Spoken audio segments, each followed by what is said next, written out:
Okay, let's start. Can everybody hear me up there? Can you hear me? Good.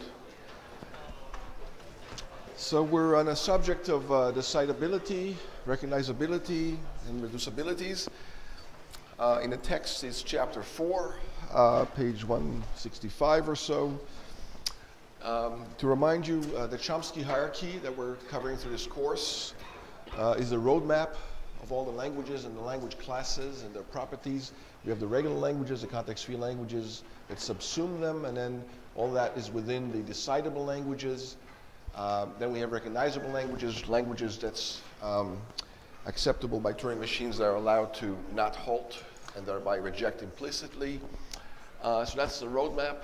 We say that a language is recognizable if it can be accepted by a Turing machine that may or may not halt. Halt, accept. Run forever means implicit reject. It's decidable if the machine halts at every instance, at every input, and explicitly rejects or accepts. Nothing about running forever for decidable languages. So we have the decidable and the recognizable languages. The decidable is a subset of the recognizable languages. And we proved a pair of theorems. We said the language is decidable if and only if it can be enumerated by lexicographic order. You can build an enumerator from a decider and a decider from an enumerator, assuming the enumerator works in lexicographic order, prints them out in increasing order, say by size. Similarly, we have a pair of theorems that characterize recognizable languages as languages that can be enumerated in some order, arbitrary order, not necessarily increasing size. Those were complete characterizations. Okay, and from that, we were able to prove a lot of closure properties. The decidable languages are closed under union, intersection, complementation, concatenation, and even clean closure. So things are pretty well behaved there. The recognizable languages, yeah, they're closed under union, under intersection, but not under complementation. An example of that is the halting problem. It's recognizable, but it's not decidable. We proved both cases, right? You can recognize it by simple simulation, see if it halts or not. If it runs forever, you run forever too, but that's not an acceptance, so you're good in that case too. So the halting problem is recognizable, but it's not decidable. They're closed under concatenation, the recognizable languages, and they're closed under clean closure. Okay, so as far as in the book where this stuff comes from, we're about to go into chapter or section 5.3, roughly page 206. We talk about reducibilities. I mentioned that last time. We'll quickly introduce it again and then prove some interesting results about that. So a language A is reducible to a language B. If a computable function exists, it maps members to members and non-members to non-members. Right? So if you can map members of the language A, they're just strings, into members of the language B of either this reduction or function f, and that function is computable, that is, there's an algorithm to compute it, and we can't take that for granted anymore, right? We already proved that there's problems that cannot be computed, like the halting problem. So, but f here is computable. There's an algorithm for it. And that's called a reduction of a language A to the language B. Now, this is kind of general and abstract, but we'll see very soon, in a few minutes, very concrete examples of this, and then we'll generalize it. We'll introduce Rice's theorem, which is a generalization of all the stuff that's not decidable, all the properties that are not decidable about languages. Okay? So f is called a reduction of A to B. Make sure you're reducing the correct way. It doesn't go backwards necessarily. It could, but there could be a separate reduction. It goes the other direction, and then B reduces to A, but that has nothing to do with the fact that A reduces to B under f.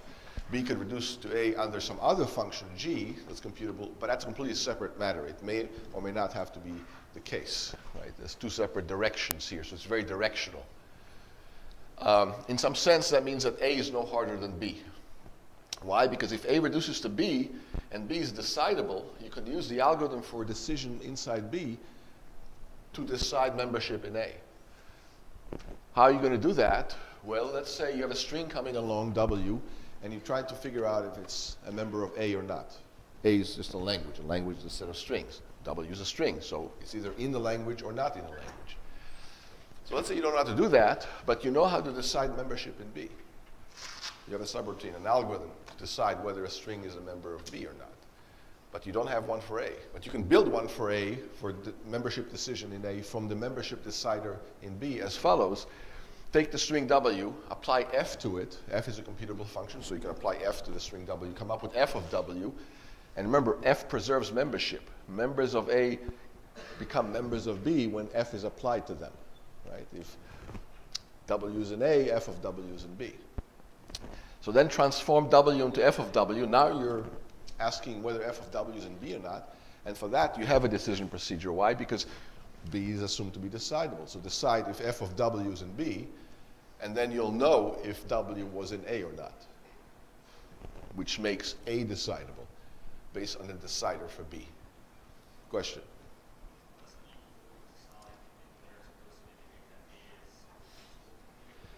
Yeah, so this symbol here means A reduces to B. Now, it's not the normal less or equal to sign about integers that we know and love that means greater than, in terms of integers. It's an overloaded symbol, and here the meaning is a lot more significant or complicated than it is just for simple integer inequality. This is not inequality like integer inequality, just even though we're using the same symbol. Sometimes people use a different symbol for that just to indicate that it's not the same thing. Question? Is the mapping necessarily one-to-one? No. The mapping is not one-to-one necessarily, although it could be. It's not onto, although it could be. So there's no constraints on the mapping except this constraint here, that members map to members and non-members map to non-members. So if I map something outside of A here, it'll fall outside of B there through F applied to it. So it just preserves membership. That's all it does. And it's computable. That's all we require of it. It doesn't have to be one-to-one. It doesn't have to be onto, although it could. Okay. Good question. Any other questions so far? So right now we're just into a couple of relatively innocent-looking definitions, but very quickly you'll see that very deep results follow from these innocent-looking definitions. Already seen that trend in this course many times. You define a few things, all of a sudden, complexity arises very quickly. All right, so if A reduces to B and B is decidable, so is A. How many get that result? Okay, good. Second theorem, if A reduces to B and A is not decidable, neither is B. Why is that true? Try to answer that in one word.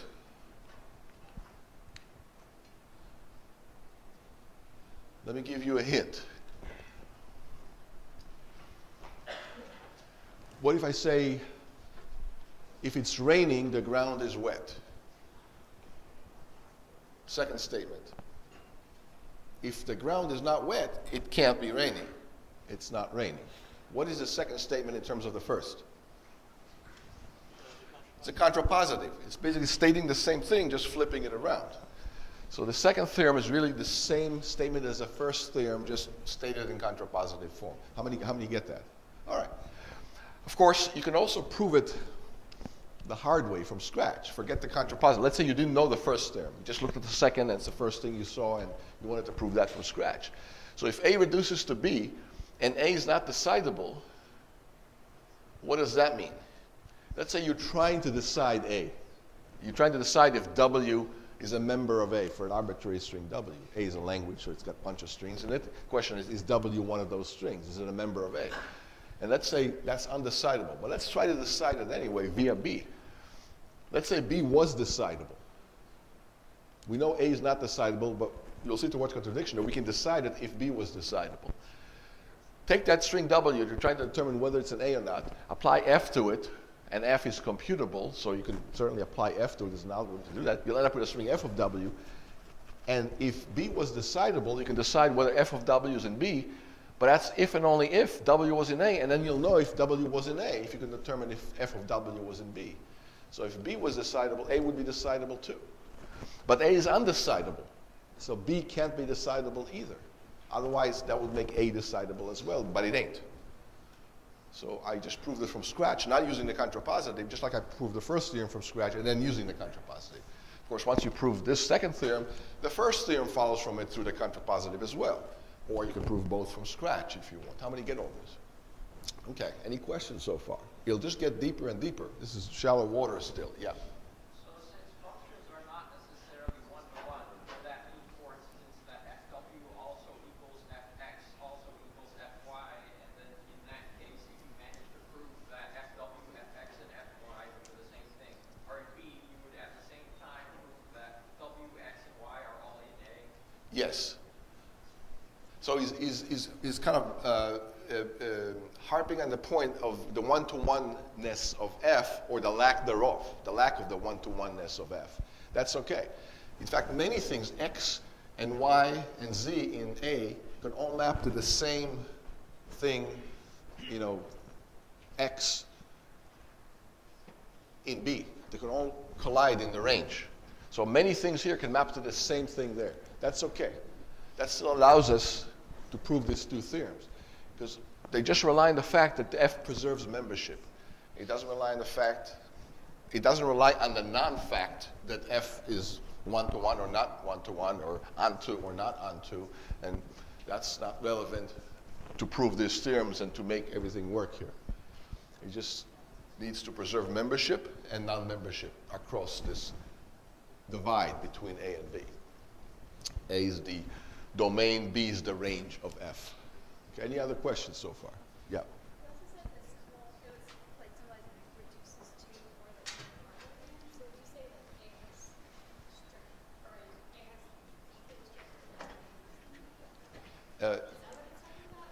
So it says A reduces to B, which means, basically it means intuitively that A is not harder than B to compute.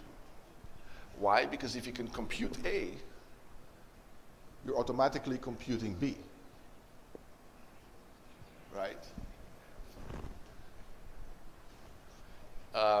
So in some sense, B is not harder to compute, excuse me, A is not harder to compute than B. In other words, if you can compute membership in B, you automatically have your answers for membership in A for you via this F. So how do you compute membership in A? Let's say you don't know, but you can take those members or non-members of A, throw them over the fence into B, compute membership in B, and then you'll know their membership in A. So in some sense, B is the harder of the two. A is not harder than B. It could be the same difficulty in terms of complexity or time or space requirements or how hard it is to do, but that's just what it is. So B could be harder than A, but A is not harder than B. So that's why we use the less than or equal to. So if I say x is less than or equal to y in integers, x and y could be the same. They could both be 7. But x could be 7 and y could be a Google. And x will still be less or equal to y. 7 is still less or equal to Google. Okay, so that's here, the less or equal to is in terms of difficulty of computing, whether it's possible or not. Or more specifically, later we'll use the same diagram with a more contextualized conditions having to do with polynomial time computability, polynomial time, exponential time, polynomial space, exponential space, whether one requires more computational resources to compute. That's where all of NP-Completeness arises. That's, you know, that come in a couple of weeks, not real soon. Okay, so if A is reducible to B and B is decidable, then so is A. If A reduces to B and A is undecidable, then B is undecidable also. So that's the first pair of theorems. And just again, the caveat, be careful which way you reduce, which direction you reduce to. It's important. Okay, one is not the same as the other. All right, let's take an example of this to make it more concrete and show you the power of these definitions and observations. So far, we know of one major undecidable problem, the halting problem. Right? We proved that separately. It was many weeks ago. We're about to prove a whole bunch of other problems are undecidable in quick succession. And this is the first one. And then to show you where it's going, before the end of today, we're going to prove an infinite number of problems is undecidable. In fact, an uncountable infinity of problems are all undecidable. It's not just onesies and twosies here and there, far between, that are undecidable or uncomputable. Almost all of them are. Okay. And we'll start with a few simple examples, and then we'll generalize it and prove Rice's theorem. And that one is a deep result. I'm not going to lie. Okay. But let's take it one step at a time. So consider the problem of whether a Turing machine halts on the empty string. So this is a restricted version of the halting problem. It's not the generalized halting problem, because a generalized halting problem says there's an arbitrary machine halts on an arbitrary input string, not just the empty string. So maybe if you reduce the halting problem, restrict the halting problem, simplify it to only apply to empty strings, maybe that's easier. Maybe it's easier to decide or compute whether a machine halts on the empty string as opposed to an arbitrary string. Maybe the difficulty is in the arbitrariness of the string. Turns out not so much. The arbitrariness of the string has nothing to do with it. Even if you restrict the halting problem to just apply to empty strings and no other strings, that's still undecidable, amazingly enough. We're about to prove that. How do we prove that? By reduction from the halting problem. So H sub epsilon is the halting problem on empty strings only. We're about to prove that that's undecidable. There's no algorithm for it in the universe. So we reduce from the halting problem. Here's how we're going to do it. Take an arbitrary Turing machine and an input, arbitrary input W, so a Turing machine and an input walk through the door. And that's an arbitrary instance of the halting problem. You're supposed to decide whether that machine halts on that input. And we already know it's impossible to do algorithmically. But if you can decide whether a machine halts on the empty string, here's how you can solve the halting problem from that, using the emptiness, the halting problem on the empty string as a subroutine to solve the general halting problem. So an instance comes in the door, an arbitrary Turing machine, arbitrary string, and we construct from it some new machine, M prime, such that if you ran it, we're not running it, but if you ran it, it's going to basically ignore its own input and internally simulate M and W. So M and W are now fixed into the memory, into the finite control of this Turing machine that we're constructing, and we're calling it M prime. And if that Turing machine was executed, we're not executing it, but if it was to be executed, it would just simulate M and W internally and do exactly what M does on W. So it's a simulator wrapped around M and W. Now it's not running, it's just being compiled, and we just write it down. Now if this Turing machine will have the behavior that it'll do the exact same thing, and no matter what its own input is, it'll just run M and W internally, and M and W are hardwired, fixed into its finite control. So it does the same thing for any one of its own inputs. It'll just run M and W, no matter what its own input is. Which means it has the same behavior in any input that you give it, and that behavior just depends on M and W, the arbitrary instance of the halting problem. And so if you have an oracle or a subroutine that determines what this machine, M prime, will do on the empty tape, on the input string that's epsilon, you could exploit that into solving the halting problem for you. Then you'll know what M does on W. Because that machine does all the time, no matter what its own input is, whatever M does on W. That's what this machine M prime does, no matter what its own input is. It's oblivious to its own input. Okay. So M prime halts on epsilon, and on any other string in sigma star, if and only if M halts on W. How many can see that? That's how M prime operates. Okay, that's not a lot, so I'm going to repeat it a couple more times. This is very important.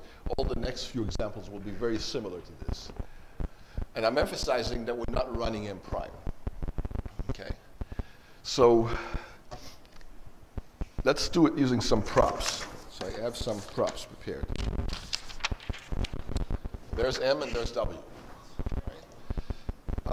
So an arbitrary instance of the halting problem walks in the door, a machine and an input. Symmetric.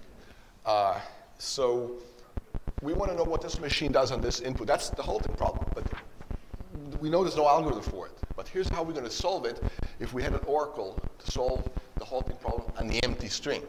Not on arbitrary W's, but on the empty string only, which will show that solving the halting problem on the empty string is as general as solving the arbitrary halting problem. Okay, so M and W walk in the door. And I'm really curious whether this M halts on W, but I know there's no algorithm for it. But I know somewhere there's an algorithm to solve the halting problem on the empty string only. Okay. So I'm going to construct from it a new machine called M prime. It's even kind of almost color-coded, right? This is purple, but here's is red. That's fine. So I'm going to construct a new machine M prime where M and W are hardwired into M prime. All right, it's like a program where one constant is W and one constant is M, and it's a fixed pair of constants, and M prime does whatever M does on W. So if you ran M prime, we're not running M prime, but if you ran M prime, it will just simulate M on W inside it. How many get that? Okay. Now, what will M prime do on the empty string if you feed M prime the empty string? Remember, M and W are hardwired into it. That never changes. They're fixed. So M prime on the empty string will do whatever M prime does on a non-empty string, whatever M prime will do on any string. It'll still simulate M on W and nothing else. And if M accepts W, M prime will accept its own input. If M rejects W, M prime will reject its own input. So M prime will either accept all inputs or reject all inputs based exactly on what M does on W. How many get that? Okay.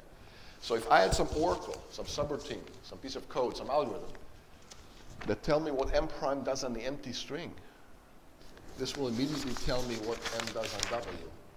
Namely, it'll be the same thing. Because M prime does on the empty string, or on any string, exactly what M does on W. So if I had an oracle, a subroutine, let's say this fellow is the oracle to tell me what M prime does on the empty string. So I take M and W, instance of the halting problem, wrap them together, compile them into this M prime. I'm not running M prime. I'm giving M prime to the oracle. And the oracle will tell me yes or no whether this M prime will halt on the empty string. So what does the oracle do? The oracle, by the way, is very wise, is always correct, and always comes back in finite time and tells me the right answer. Because we're assuming that the halting problem on the empty string is decidable, and if it is, there's an always halting algorithm that tells me what the case is, yes or no, for any machine running on the empty string or not, halt or doesn't halt. So that oracle, that subroutine, let's say, does the job algorithmically. So I give M prime to the subroutine, and he gives me the answer. What do you say? It halts or doesn't halt on the empty string? Your choice. You're the oracle. But you tell me yes or no. It's your choice. So just say yes or no, and you can't be wrong because you're an oracle and you're always correct. Okay, he says M prime halts on the empty string. You said yes, it does halt. So what does that tell me about M and W hardwired internally into M prime? M must halt on W. Because he's always correct. He's the oracle for the halting problem on the empty string. And he just solved an instance of it for me. So what I've done is I've taken an arbitrary instance of the halting problem, M and W, wrapped them together into an instance of the halting problem on the empty string, and then exploited the oracle for the halting problem on the empty string to solve the arbitrary halting problem for me by tricking him into doing that. How many get this strategy? It's like wrapping some medicine inside candy for a child that doesn't like bitter medicine.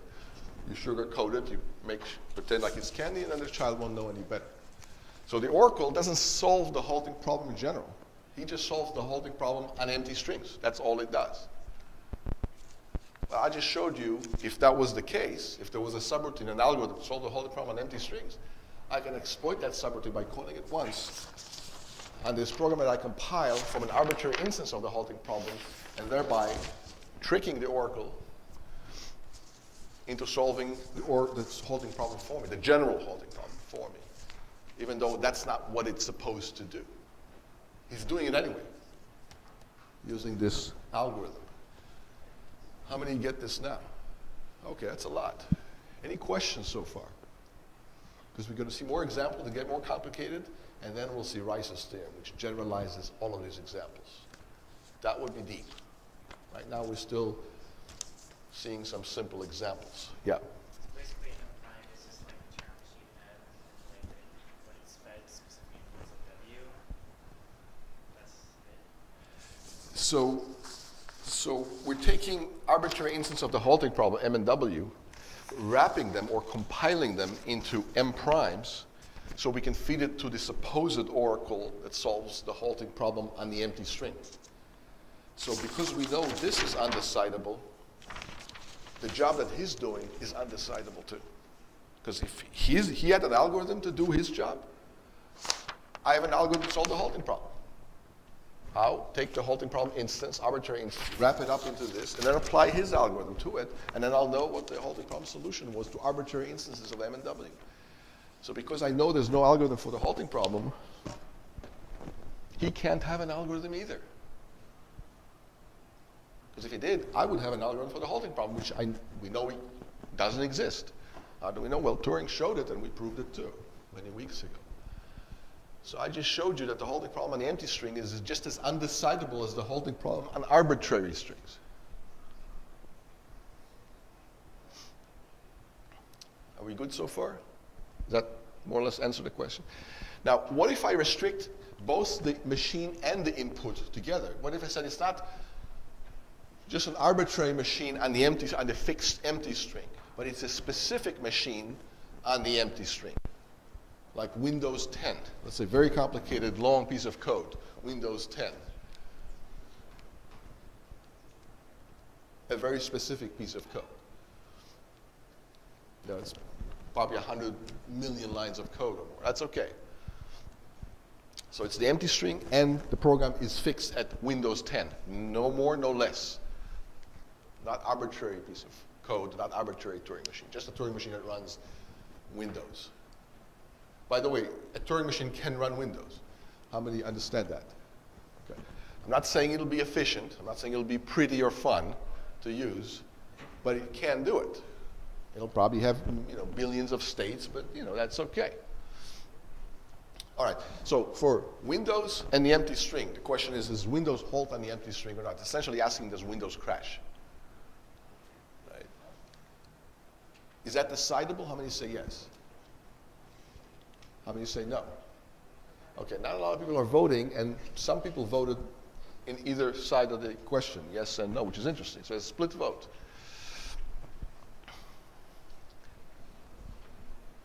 Let me ask you a different question.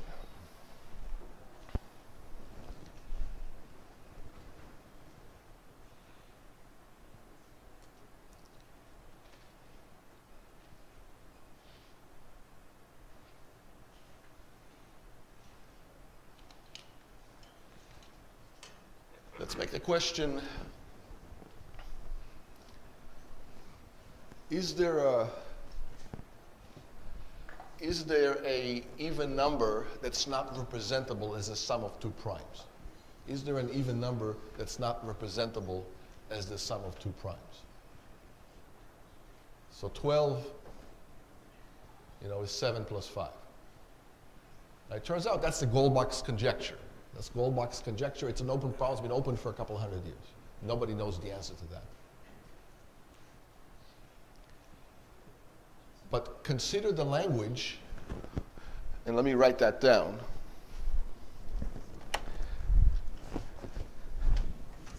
Consider the language, L is equal to 0 if Goldbach conjecture is true. It's, or it's equal to, let's write it this way. L is equal to W such that W is equal to 0 if Goldbach conjecture is true. Or W is equal to 1 otherwise.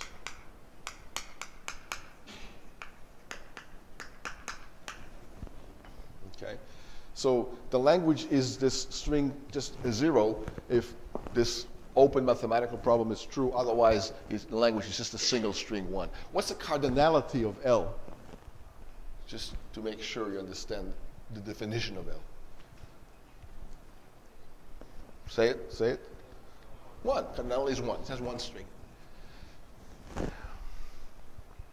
Is L decidable? Is L a decidable language? How many say yes? How many say no? Oh, interesting. Most people are saying no. Let me ask you a simpler question. Is L a regular language? How many remember the definition of regularity? It's been a while, but yeah.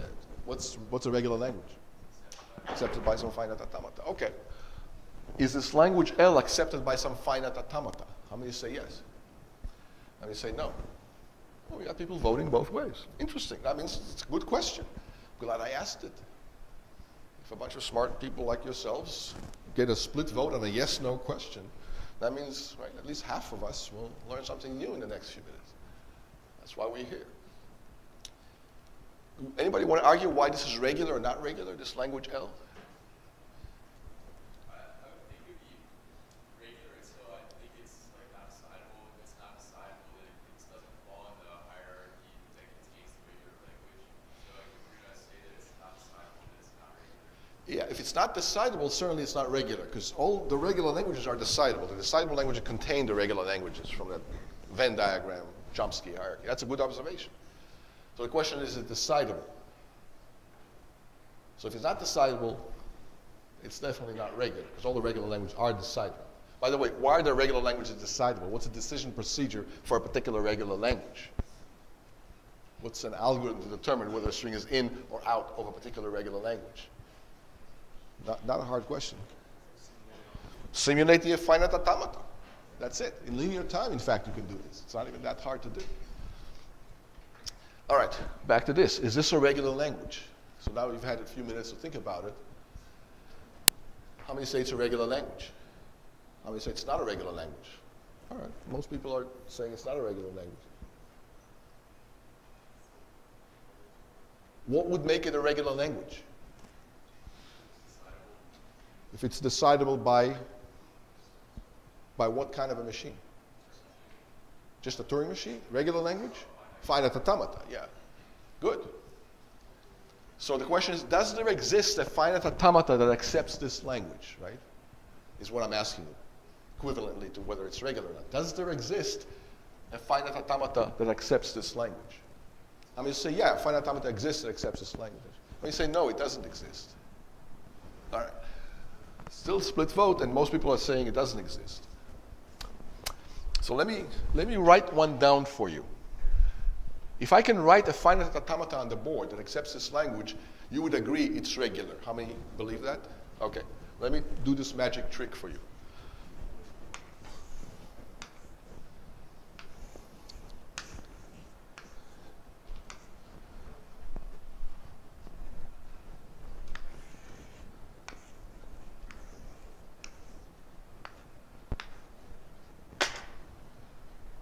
Abracadabra.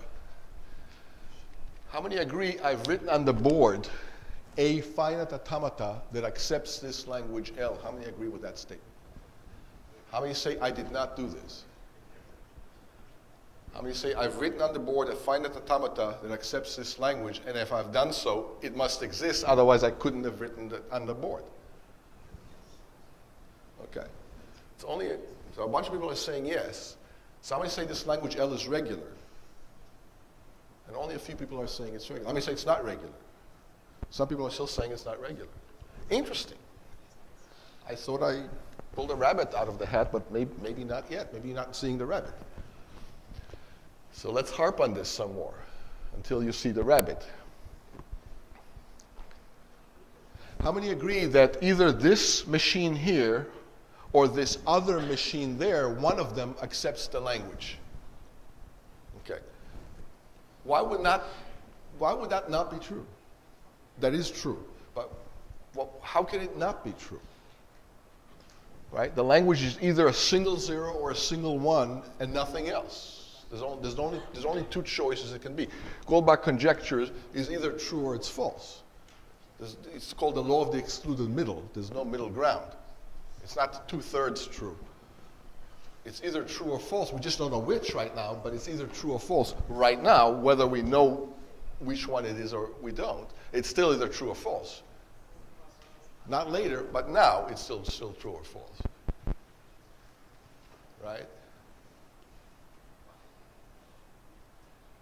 So that language is either a single string 0 or a single string 1. How many get that? Okay, good. If it's in a single string 0, this language, if that's the language of single string 0, then this machine here will accept it. How many believe that? If it's a single string 1, this machine will accept it. How many believe that? So regardless of what it is, on the board right now, there is a machine, finite automata, that accepts this language. How many believe that? Okay. Which makes it regular. How many believe that? Okay. There's only still half of you voting. So that's a lot of progress from a few minutes ago where none of you said that it's regular. Very few did. Now half of you are saying it's regular. So what's the problem? So what about the other half of you? Why do you still think it's not regular, this language? I've written on the board a machine that accepts it. It's in front of your eyes. You're looking at that machine right now. So why is it still not regular?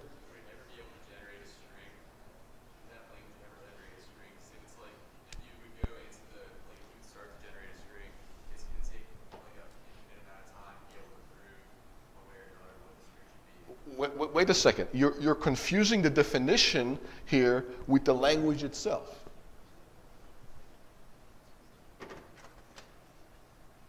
It doesn't matter how I define. I can define in a very convoluted way, but the bottom line is either this or that choice. You see what? So the machine that decides it doesn't have to do all this. It doesn't have to solve Goldbach conjecture.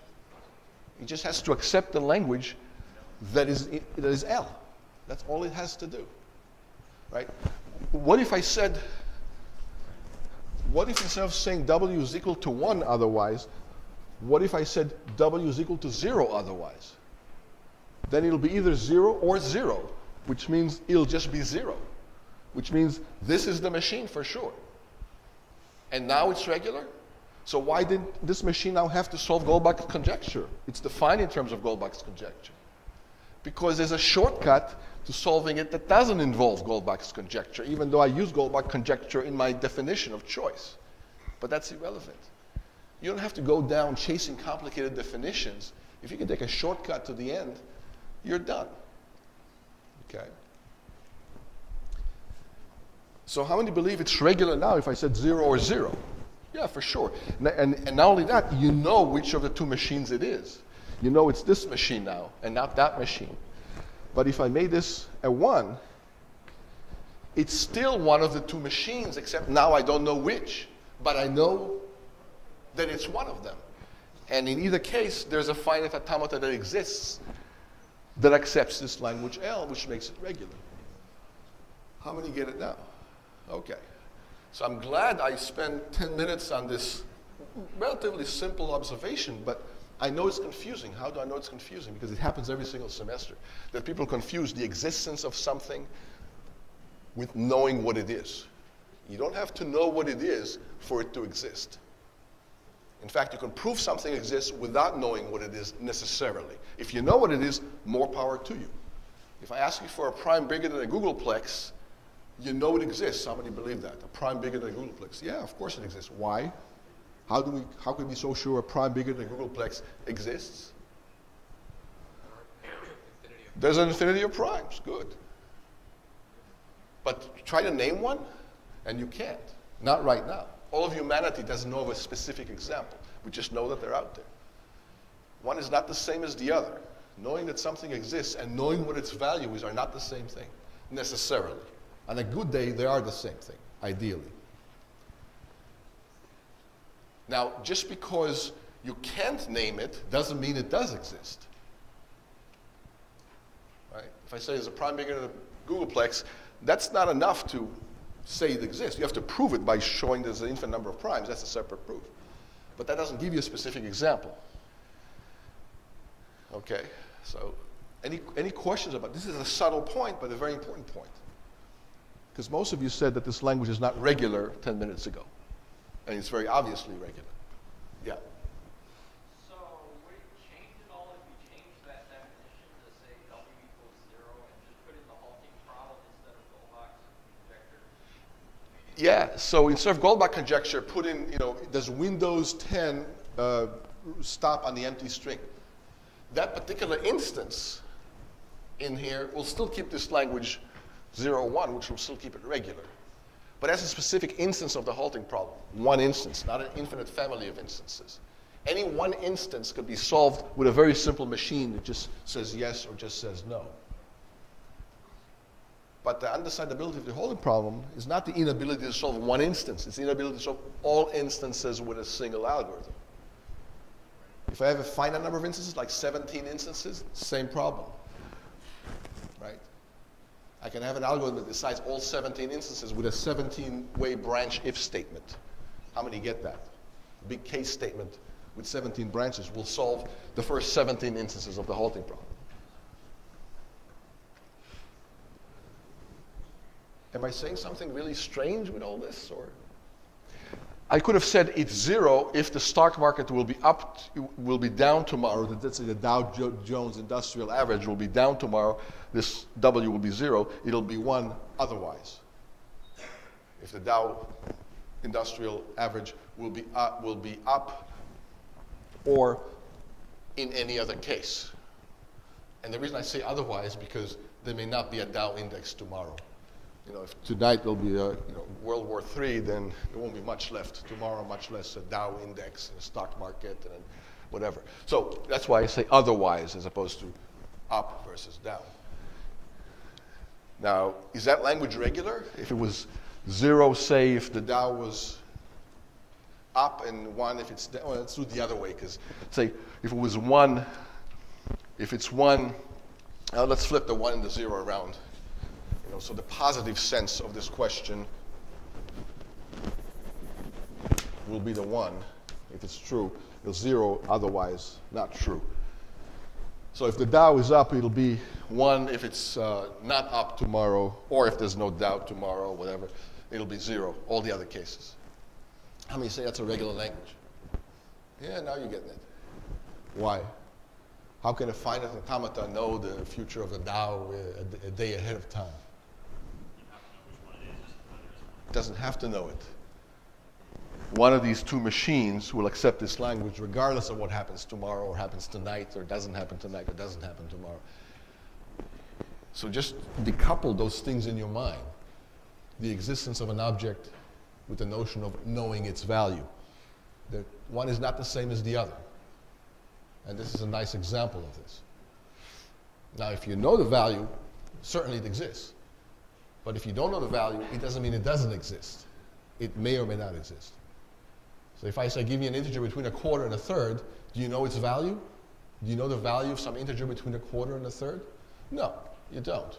But not because it's an open mathematical problem, because it ain't there, which is very different than saying a prime bigger than a Googleplex. That is there. But in either case, we don't know their value right now. And in one of these cases, we will never know their value, the prime between a quarter and a third. Not because it involves a lot of computation, a lot of resources, and a lot of mathematical prowess.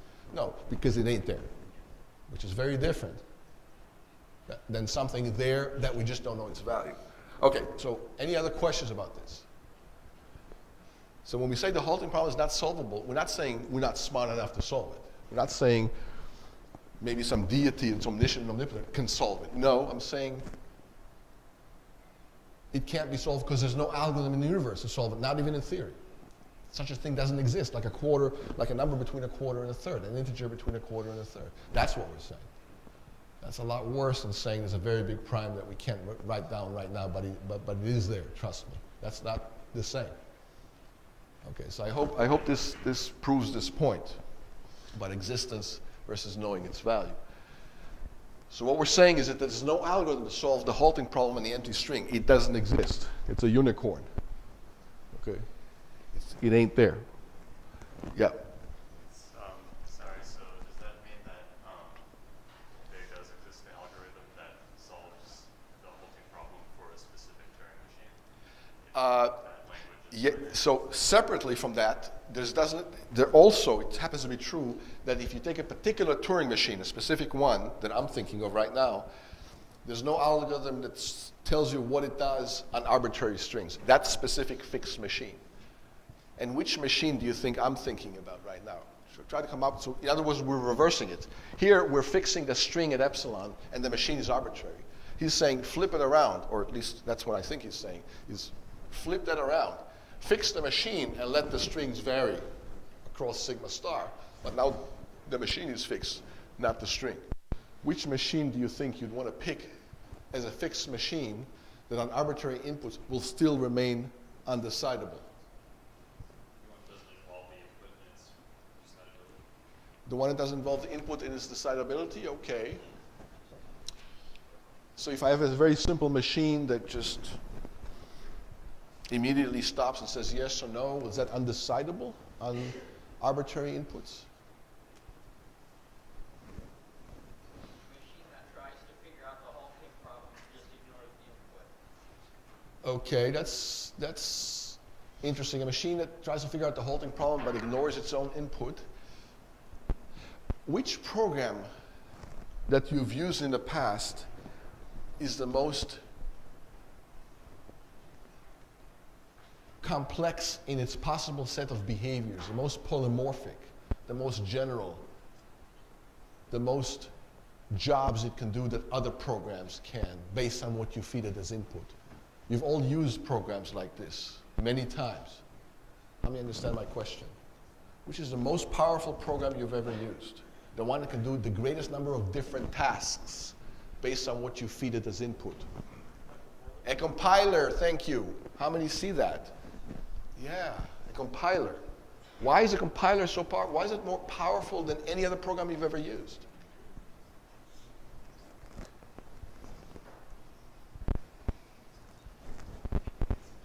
It can simulate any other program that you've ever used and all programs that you haven't even used, based on the input that you give it. What input are we talking about?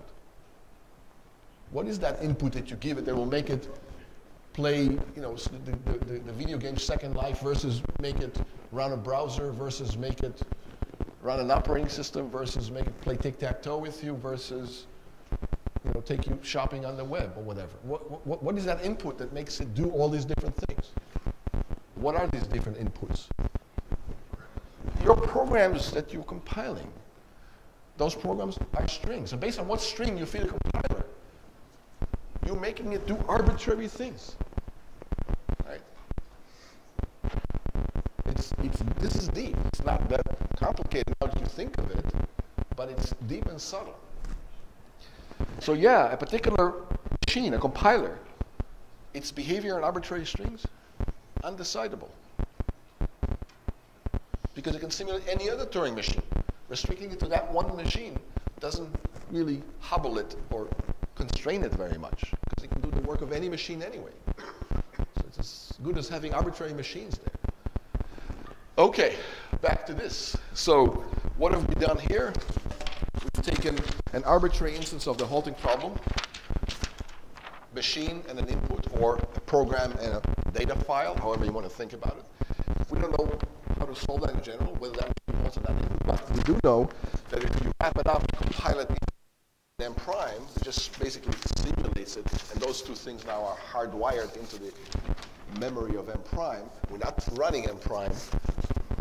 Right?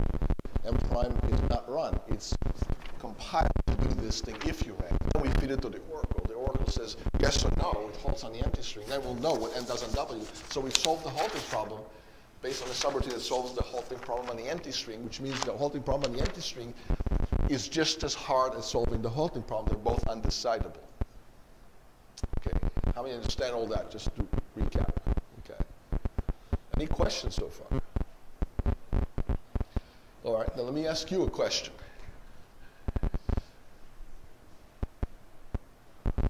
What was A, what was B, and what was F in what we've just done? What we've just done is an instance of this abstract diagram. How many get that? We've reduced a problem to another problem. Which problem did we reduce to one other problem? And what was F? And what was W? And what was F of W in this long elaborate example with these props in my hand? You tell me. See if you get it. If you can map the concrete onto the abstract. Nail it down for us.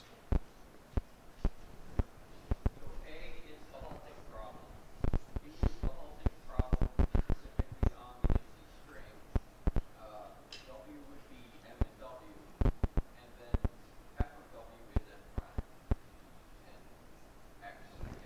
Yeah, so he's saying that A was the halting problem, instances of the halting problem, like, this M and W together was this string here. Here, it's a bad choice of letter W here, because, it's not this W, it's this M and W combined together. It's this string, M $W, okay?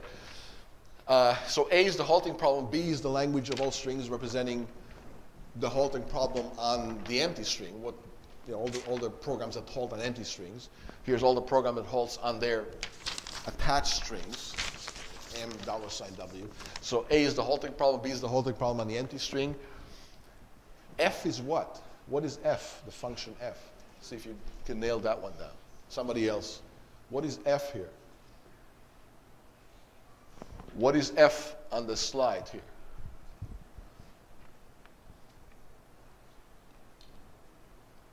It's not that hard. It's a bit subtle to nail down the abstract from the concrete here. But let's nail down what is F.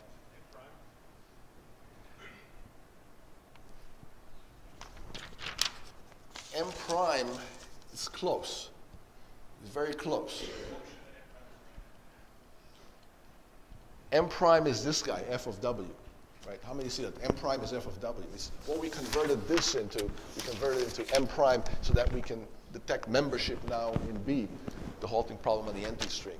But what is F? F is a function. It's not a string, right? F of W is a string. W is a string. F is not a string. It's a function. What is F? It's the construction. F is the process of taking these two things, wrapping them together into this one thing, and then throwing it over the fence into the decider for B. This oracle over here. F was the process of doing that. It's this transformation. It's an algorithm. It's a piece of code that does this, right? How many get that? That's what F is. It's the compilation process of these two things into this one thing, M prime. I'm glad I'm asking all these questions. I know it's not easy. I know it's abstract. It's only going to get worse from here. So more questions or comments, thoughts, before we go into the second example. And the second example is this.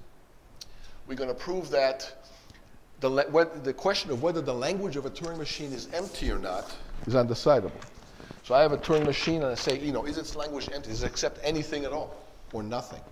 Does it just reject all the strings or accept some string? So is its language empty or not? That's now the problem we're trying to solve. We're going to prove it's undecidable. How do we do it? Reduction from the halting problem.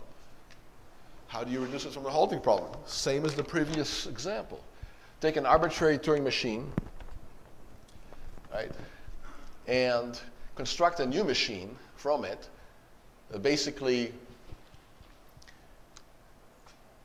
you'll take some halting problem instance, so M and W walking through the door, construct a machine M prime that simulates M and W, and then based on what M and W does, it does the same thing. If M and W halts, it halts and accepts. If M and W rejects, it rejects. If M and W runs forever, then prime will run forever. It just simulates M and W. That's all it does. And then I ask myself, what is the language of M prime? Right? I'm not running M prime. I'm compiling it, constructing it, writing it down. I'm not running it, right? So I'm emphasizing in red. I'm not running M prime. M prime is not run. Very important. Okay? So M prime halts on every string in sigma star if and only if M halts on W. How many get that? Because M prime ignores its own input and instead hard-coded M and W are simulated. Hard-coded into M prime, fixed inside M prime.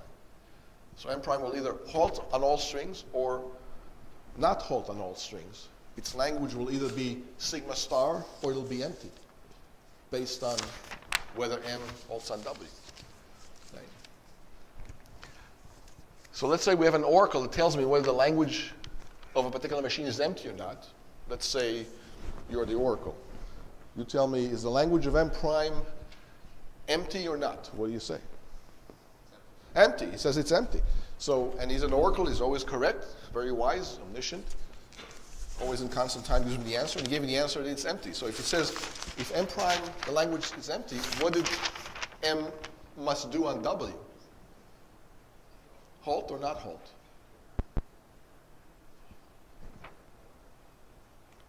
Remember, if M accepts W, M prime accepts its own input. So it's always an input X into M prime. I'm not showing it to you, but anything has an input. Right? So M prime input X will be accepted if and only if M accepts W. And if M doesn't accept W, M prime will not accept its own input. So the language of M prime will be empty if and only if M doesn't accept W internally. In fact, M prime will not accept anything then, and the language will be empty. So if the language of M prime is empty, we know that M doesn't accept W. How many get that? Because if M accepted W, the language of M prime will be any string that you give it will be in its language, which means the language will be sigma star, right? So the language of MW will be sigma star if and only if M halts on W. It will be empty otherwise. So a decider for emptiness of a language could be exploited into solving the halting problem for us, arbitrary instance of the halting problem for us. This is almost the same as the last example. Look, here's this example, the emptiness problem. And remember, keep in mind what it looks like. And here's this example. How many can see the two are almost identical? I mean, if you took them and overlaid them on top of each other, you see almost there's no difference. The only difference is here I'm calling it H sub epsilon, and there it's like L sub empty. But the process was exactly the same. You want to see it again? There's the next one. It's almost the same slide, almost the same proof. The same technique was used. It was a reduction from A to B, right?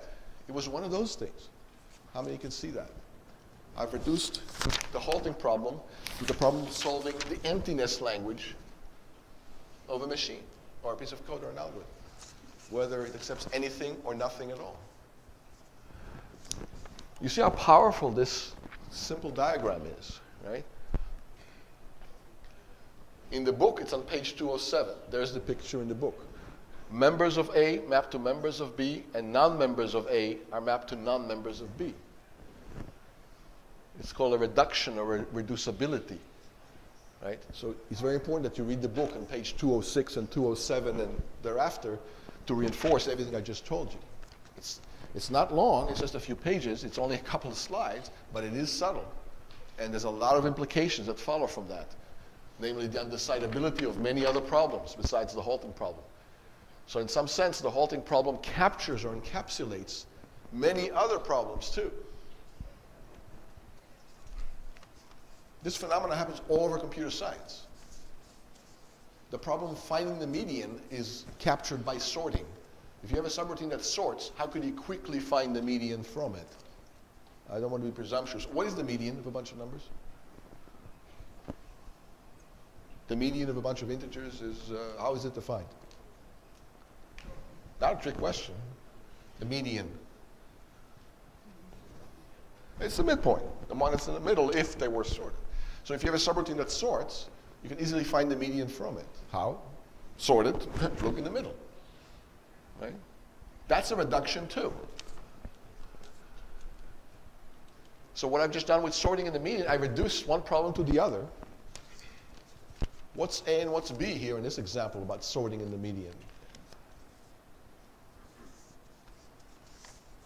I'm getting used to these abstractions via very concrete examples. You reduce a problem to another problem.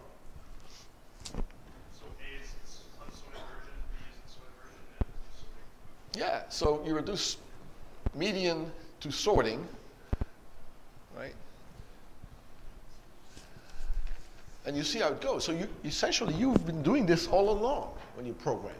You reduce problems into other problems by calling subroutine calls and library calls, and the process of composing the program is this F, and you reduce a problem to another problem. Let me give you another example from real life. Let's say you want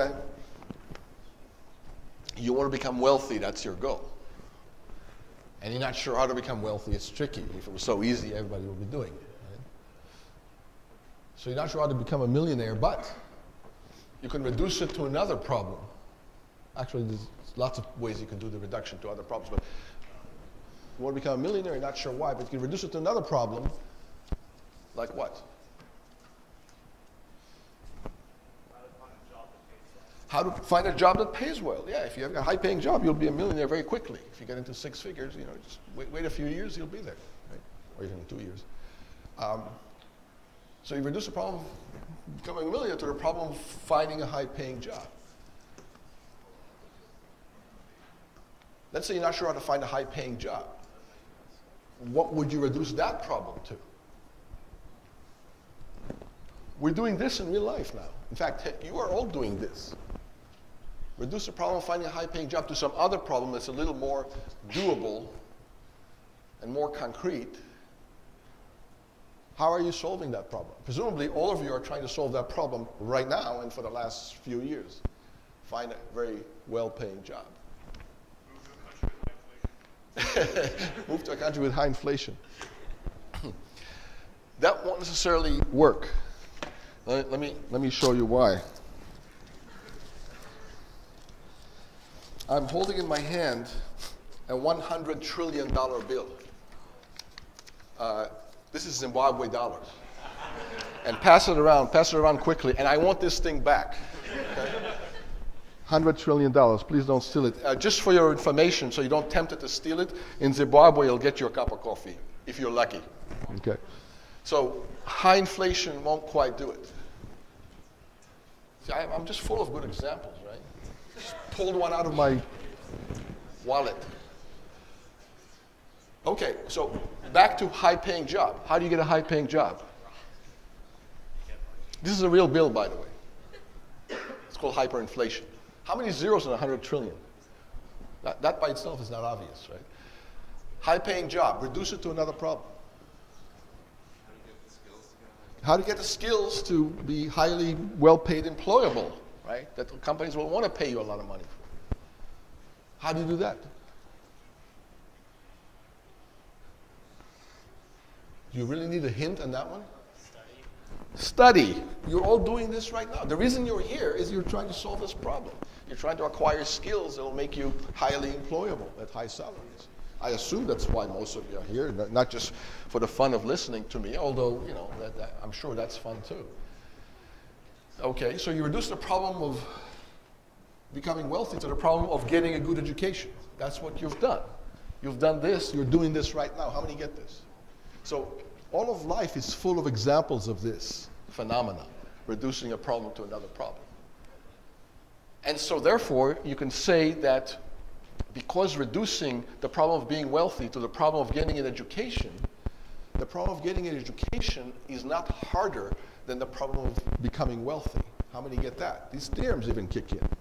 Because if you can get a good education, that's sufficient to get you wealthy, which means, one is not harder than the other. And you're doing it the right way by just being here. I mean, another way to become really wealthy is rob a bank. But I don't recommend that, and often it backfires horribly. Not only you won't be wealthy, you'll lose your freedom too when you end up in jail. So there's many possible ways to try to solve a problem, but there's better ways and worse ways, and these are called reductions. And some people reduce badly. Leave it to your imagination other than robbing a bank. What other examples of bad reductions are in life? Yeah. What's that? Yeah, it says investing in Bitcoin. Yeah, I wouldn't recommend that either. That's not so much investing as it is gambling. But I hope you see the point of these reductions. They're all over the place. They're in programming, they're in real life. You're doing this right now. So let's do one more. It's so much fun. Example number 3. The problem of whether the language of a machine is regular. I give you a Turing machine. It has some language it accepts. The question is its language regular or not? For some Turing machines, its language will be regular. For other Turing machines, its language will not be regular. How hard is that to determine? Well, it's undecidable also. Why? Very similar technique to the last two. Why is it similar? So I have a machine, and I want to know, is its language regular? So I'm going to reduce the halting problem to this. So I'm going to take a arbitrary instance of the halting problem, M and W, machine and string, in program and code. And I'm going to encapsulate it into a machine M prime, very similar to the last two examples, except here I'll do a little bit of a twist. If the input to this machine M prime is of the form 0 to the n, 1 to the n, what I'm going to do is automatically immediately accept. Otherwise, I'm going to ignore it if it's not of this form and instead simulate this fixed M and this fixed W inside my finite control. Hard-coded these two things into my program, M prime. So then I'm going to feed this M prime to an oracle that supposedly tells me if its language is regular or not. But look at what happens with this machine. The language of this machine will be all the strings if M halts on W, and it'll be only the strings of the form 0 to the n, 1 to the n if M doesn't halt on W. Why? Because the way I constructed this M prime, how did I construct it? I arranged it, engineered it, to look at the string that it gets, X, its own input, X. And if X is of the form 0 to the n, 1 to the n, it immediately accepts such a string, and then simulates M and W, and if M and W halts, it accepts all the other strings too. But if M doesn't halt on W, the only strings that M prime will accept are 0 to the n, 1 to the n, and its language will therefore be context-free but not regular. And if M halts on W, M prime will accept all the 0 to the n's, 1 to the n's, and all the other strings too. In other words, it'll accept sigma star, and then its language will be regular because sigma star is regular. So the language of M prime will be either not regular or regular based on whether M prime rejects W or accepts W, respectively. How many get that? Okay. And if you had an oracle that determines that question for you, whether the language of this M prime is regular or not regular, you could exploit it into solving the halting problem for you. By feeding it this M prime, giving it the M prime, you get to be the oracle this time. And he's the oracle for whether the language of a machine is regular or not regular. He's always right. He's very wise. He always comes back in finite time and gives me the right answer. I can count on him. What do you say? It's not regular. He says the language of M prime is not regular. And what does that tell you about M and W? Immediately, what does that say? So the language is not regular, but so the language can only be 0 to the n, 1 to the n, and it means that M does not hold on W.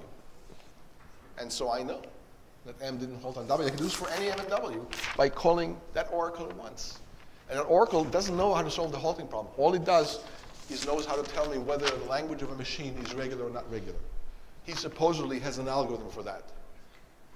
I don't know or care how his algorithm works, but he says he has an algorithm for that, and I believe him.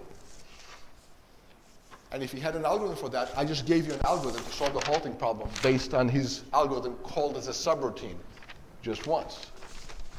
How many get this? Bottom line, the question that he's trying to solve, whether the language of a machine is regular or not regular, that must be undecidable too. Because if it was decidable, I'll take his code and merge it in my code that does all this, and I'll be solving the halting problem here with all that code without needing him as an oracle anymore. I'll just use his algorithm. So he can't have an algorithm for this question either, whether the language of a machine is regular or not. Now you're beginning to see this trend. You can prove almost everything is undecidable using this Jedi trick, right? Reductions. These are negative results. This is not good news, in case you didn't realize. This is all very bad news. A bunch of things are undecidable. There's no algorithms for them. And so you may begin to wonder, how general is this? We just saw 3 examples in quick succession of new problems that are undecidable, and you might wonder, what else is undecidable? And the answer is, everything else is undecidable too. Everything, except 2 things. Things for which the answer is always 0, or the answer is always 1, like we had on the board earlier. Everything else is undecidable. Properties of languages, that is. So I'm not saying every function in the universe is undecidable. I'm saying every property of language is undecidable, except the trivial property. That's always yes or always no. And for those 2, we have very simple algorithms. One that always prints yes and stops, one that always prints no and stops, and that solves the trivial properties. So what are properties? They're just what's true and what's not true about languages. Right? And by the way, it's called Rice's theorem. The next time we're going to nail that one, we'll and that will be a gross generalization of everything we did today. So you better read those pages 206 and 207 and so on in the book about reducibilities and go over this really well between now and Thursday, because on Thursday we're going to generalize it. And that'll be even more abstract than everything we did today, because it generalizes all of it. Everything we did today will be a corollary of Rice's theorem. So what is a property? It's just a set of languages, recognizable languages, from Turing machine languages. So a property, for example, could be all the decidable languages taken as one big set. So it's a compound set. It's a nested several deep. It's a set of sets of sequences of characters, right? That's what it means to be a property. The type is nested 4 deep. Remember, I told you, there'll be complicated compound types. Here's a good example of such a thing. So another property could be all context-free languages taken as one big set. Each element is an entire language. Each one of those languages could be an infinite set of strings. And in that infinite set of strings is just an element in this larger set that's a property. Property 3 could be any language that's equal to its own clean closure. Some are not equal to their own clean closure. All the ones that are in this property P3. Property P4 is a single language that's the trivial language. Property P5 is no languages at all. It's the empty set. Right? Property P6 is all recognizable languages. So a language is said to have property P if and only if it's an element of that set. So for example, A plus B star has property P1, P2, P3, and P6, but not P4 and P5, because it is a decidable language, A plus B star. It is a context-free language too. It's equal to its own clean closure because it's sigma star. And it's a recognizable language that accepts it. But it's not this language here, and it's a language, not no language. So it's not, doesn't have property P4 and P5, but it has all the other properties. How many get that? It's just definitions, right? And similarly, this language WWR has properties P1, P2, and P6, but not these other 3 properties. So a property is trivial if and only if it's empty or it contains all recognizable languages. So these are the only 2 trivial properties. So this property is true about, this property P6 is true about every single language that's recognizable because they're all there. And a property simply is whether it's in this set of languages listed as the property. And the property P5 is a property that no language, no recognizable language has, right? Because it's false of all languages. So P6 is true of all languages, P5 is false of all recognizable languages, and therefore these are the 2 trivial properties that can be settled with a single print statement. Always saying yes, always saying no, always being right. And so the question is, what properties are decidable other than the trivial properties? Because the 2 trivial properties are easily decidable, right? The trivial property, the empty set, could be decided simply by something that always says no. The trivial property that's all the languages can be decided by a simple algorithm that always says yes. So here are algorithms, single print statements, if you will. Turing machines that always halt or say yes, or always halt and say no, for these 2 trivial properties, the empty property and the complete property over everything. And the question is, what other properties, other than these 2 trivial ones, are decidable? And the answer is, I already told you, none of them are. And how many properties are there in general? 17, 100, 1,000, 1,000,000, a Google? Infinite number. Countable infinite or uncountable infinite? Let's nail that one down. Uncountable infinite number of properties, of which only 2 are decidable and the rest are undecidable. So we started this lecture with 3 examples of undecidable properties. Now I've given you an infinite number more examples, not only a countable infinity, but an uncountable infinity of examples, all of which are undecidable. And next time we will prove this. Any questions for now? So homework number 3 is due on Saturday, and the midterm will be released on Saturday too, as promised. It'll be a take-home, very similar to the homeworks. If you've been solving problems doing homeworks, you should have no trouble with it. Work in groups, see the TAs, and we'll see you next time.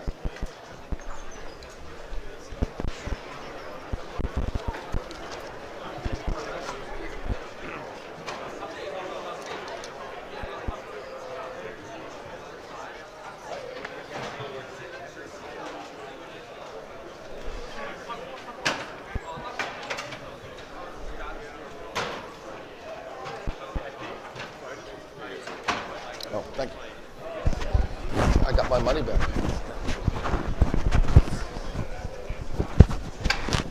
I was just wondering, like, what's an example of a non-recognizable language?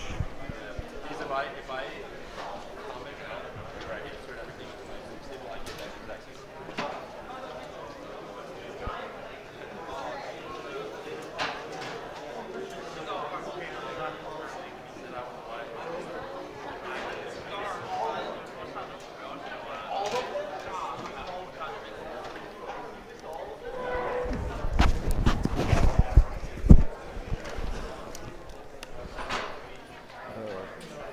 Let me just get my camera over there. I'll be right back.